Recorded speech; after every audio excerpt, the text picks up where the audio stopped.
Ahojte priatelia, som Weiler z kanála. Dnes ukážem, ako preniesť fotky z Google Fotiek na iný účet. Povedzme, že máme fotku. Áno, sú dva spôsoby. Buď cez odkaz, vybrať všetky fotky, vytvoriť odkaz na zdieľanie.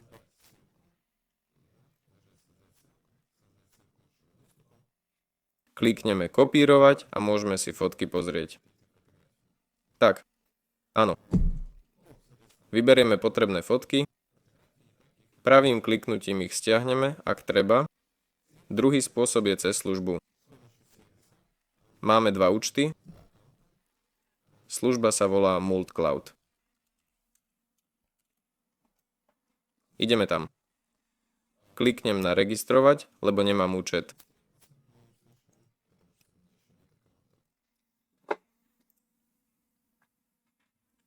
Tak, prihlásime sa. Zaujímajú nás Google fotky. Pridáme Google fotky, vyberieme potrebný účet. Dobre? Klikneme vybrať všetko a pokračovať.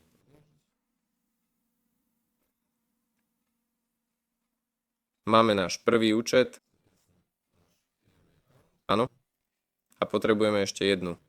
Klikneme na pridať fotky Google 2, klikneme pridať, vyberieme druhý účet, klikneme na vybrať všetko a pokračovať.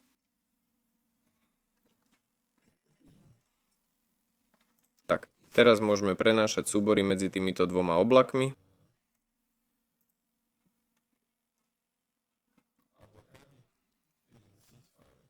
Môžeme sem nahrať alebo odtiaľto skopírovať, ak potrebujeme nejaké súbory. Tak, teda takto. Vyberieme odtiaľto fotky, načítajú sa neskôr, ešte sa nenačítali, že? A tiež ich odtiaľto stiahneme. Čiže vyberieme potrebné fotky, skopírujeme odtiaľto a vložíme sem. To je všetko. Bol s vami Weiler, dajte like, prihláste sa na odber kanála. Všetkým dovidenia.